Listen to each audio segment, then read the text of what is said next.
ગુજરાતમાં ખેડૂતોને લઈ અને પરેશ ગોસ્વામી દ્વારા એક આંદોલન ચાલુ કરવામાં આવ્યું છે અને બીજું કિસાન મહાપંચાયતો કરવામાં આવી આમ આદમી પાર્ટી દ્વારા. આ બંને લોકો કૃષિ મંત્રીને મળ્યા, પરંતુ આખરે પરિણામ શું છે? હવે આ તમામ બાબતને લઈ અને પરેશ ગોસ્વામી દ્વારા એક નિવેદન આપવામાં આવ્યું છે. શું છે સમગ્ર મામલો, વિગતે ચર્ચા કરીશું. નમસ્કાર, હું છું ઉજ્જવલ અને આપ જોઈ રહ્યા છો નિર્ભય ન્યૂઝ. જો આખી વાત કરવામાં આવે તો ખેડૂતોની માંગણીઓને લઈ અને પરેશ ગોસ્વામી દ્વારા જૂનાગઢમાં કલેક્ટર કચેરીએ અલ્ટિમેટમ આપવામાં આવ્યું હતું અને ત્યારબાદ તેઓ કૃષિ મંત્રીને પણ મળ્યા. આ તમામ બાબતને લઈ અને હવે પરેશ ગોસ્વામી દ્વારા ખુલાસો કરવામાં આવ્યો છે. કહેવામાં આવ્યું છે કે તેઓ તેમની માંગણીઓને લઈ અને કૃષિ મંત્રી પાસે ગયા હતા. કૃષિ મંત્રીએ તેમને બોલાવ્યા. ત્યારબાદ તેમના દ્વારા વધુમાં કહેવામાં આવ્યું કે આમ આદમી પાર્ટીના નેતાઓ પણ કૃષિ મંત્રીને ગયા અને મળ્યા હતા. બહુ જ લાગણી અને પ્રેમથી તેઓ લોકો એકબીજાને ગળે પણ મળ્યા હતા એવી વાત કરવામાં આવી, પરંતુ આખરે પરિણામ કોઈ પણ જગ્યાએથી આવ્યું નથી. કૃષિ મંત્રી દ્વારા બંને જગ્યાએ જવાબ આપવામાં આવ્યા, પરંતુ કોઈ પણ નિકાલ નથી કરવામાં આવ્યો એવી વાત પરેશ ગોસ્વામી દ્વારા કરવામાં આવી છે. વધુમાં આ સમગ્ર બાબતને લઈ અને પરેશ ગોસ્વામી દ્વારા શું કહેવામાં આવ્યું એ પણ સાંભળી લઈએ. જ્યારે પણ આપણે ત્રણ મુદ્દાને લઈને આપણું જે ખેડૂત આંદોલન ચાલી રહ્યું છે, અત્યારે પણ અમે જે ખેડૂત આંદોલનના ભાગરૂપે ઘણું બધું આખું આયોજન કરી રહ્યા છીએ. આની અંદર દરેક ખેડૂત ભાઈઓને મારી એક અપીલ એ પણ છે કે માત્ર તમે અમને ગ્રાઉન્ડ ઉપર તો સપોર્ટ આપો જ છો કે અમે આયોજન કરીએ, જ્યારે પણ તમને બોલાવીએ આંદોલનમાં આવો, પણ બીજા પણ ઘણા બધા સહકારોની જરૂર હોય. અત્યારે આપણે લીગલ ટીમ બનાવવાની જરૂર છે, વકીલોની જરૂર છે જે હાઈકોર્ટ સુધીના કેસ લડી શકે. આપણે કદાચ આંદોલનની અંદર કોઈને ધરપકડ થાય તો હાઈકોર્ટ સુધી કદાચ જામીન માટે જવું પડે તો એ જામીનની વ્યવસ્થા આપણે થઈ શકે એવા વકીલોની જરૂર છે, જે ₹1 પણ ચાર્જ લીધા વગર કોઈ આપણા ખેડૂત ભાઈઓની ધરપકડ થાય તો એને છોડાવવામાં મદદરૂપ થાય. એટલે એની પણ ખાસ જરૂર છે. આપણી જે ત્રણ મુખ્ય માંગો છે, જેની અંદર ₹3 લાખ સુધીનું પાક ધિરાણ છે એ ખેડૂતોનું માફ કરવામાં આવે, ટેકાના ભાવે પૂરતી મગફળી ખરીદવામાં આવે. ઘણા બધા મિત્રોના એવા સવાલ હશે કે પરેશભાઈ, ટેકાના ભાવે તો હવે મગફળીની ખરીદી પૂર્ણ થવા આવી, તો હવે કદાચ સરકાર નિર્ણય લે તો શું ફેર પડવાનો?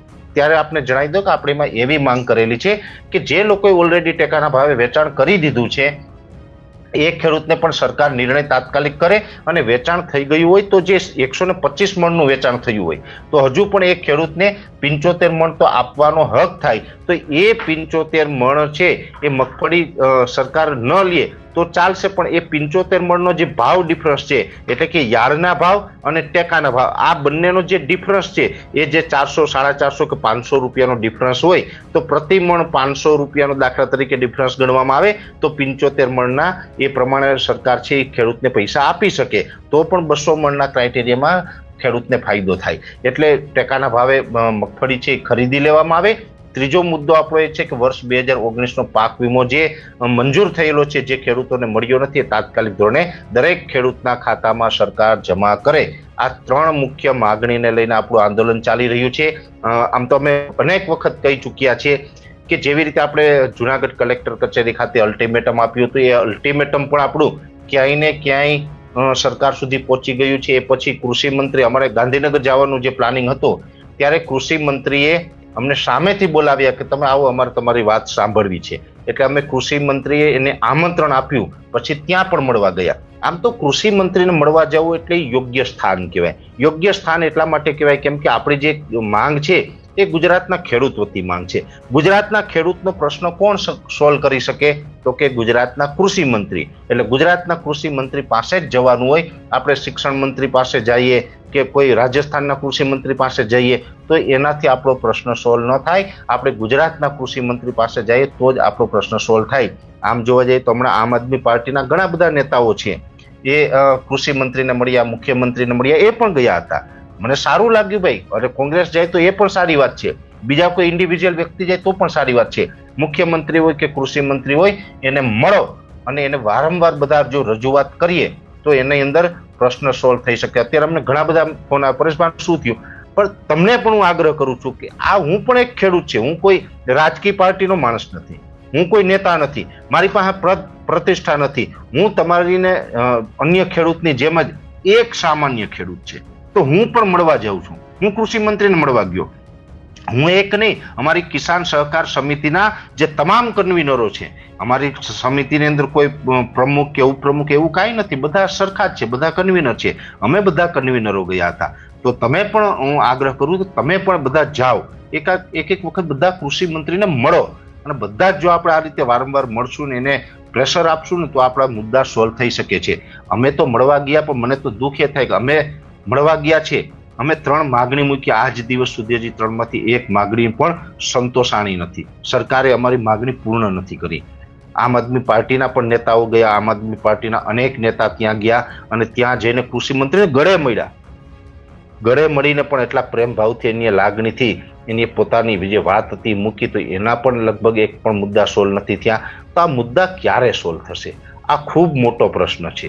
એટલે જોઈએ છે આગળ, કેમ કે અત્યારે આપણે ગુજરાતના ગામડે ગામડે ખેડૂતોને જાગૃત કરવાનું કામ કરી રહ્યા છીએ, અને જાગૃત કરવાનું કામ કરતા કરતા સાથે સાથે વકીલોની પણ આપણે વ્યવસ્થા કરી રહ્યા છીએ. તમને બધાને પણ હું કહું છું કે તમે થોડીક વકીલની પણ અમને વ્યવસ્થા કરાવો, જેથી કરીને આપણે ગાંધીનગરમાં આંદોલન લઈને જઈએ અને માની લઈએ કે બોટાદ જેવું થાય અને કદાચ લાઠીચાર્જ કરે, મને કદાચ જેલમાં નાખી દે ને તો કદાચ 5 વર્ષ સુધી ના છોડે ને તો તમે કોઈ છોડાવતા નહીં. હું તમને કહું છું, હું તો જેલમાં રહીશ, જિંદગી આખી રહીશ ખેડૂત માટે. પણ નિર્દોષ ખેડૂતને જેલમાં પૂરશે તો એને કોણ છોડાવશે? એના છોડાવવા માટેની પણ વ્યવસ્થા હોવી જોઈએ. એક લીડર તરીકે અમે આગેવાની કરી અને જ્યારે કિસાન સહકાર સમિતિ બધા ખેડૂતોને સાથે લઈને જતી હોય તો એ ખેડૂતની ચિંતા કરવી અમારી નૈતિક જવાબદારી છે. પછી 3 મહિના સુધી ખેડૂત જેલમાં રહીને છૂટે નહીં તો ખેડૂતને બિચારાને આર્થિક રીતે એક તો બધા દેવામાં ડૂબેલા છે ને ઉલટાના પાછા બધા વધારે ફસાઈ જાય. એટલે આપણે કોઈને જેલમાં પુરાઈએ ને પછી છોડાવવાની વ્યવસ્થા ન હોય, વકીલની વ્યવસ્થા ન હોય, 2 મહિના સુધી કોઈને જેલમાં રહેવું પડે ને તો એ આગેવાન માટે દુઃખની વાત કહેવાય.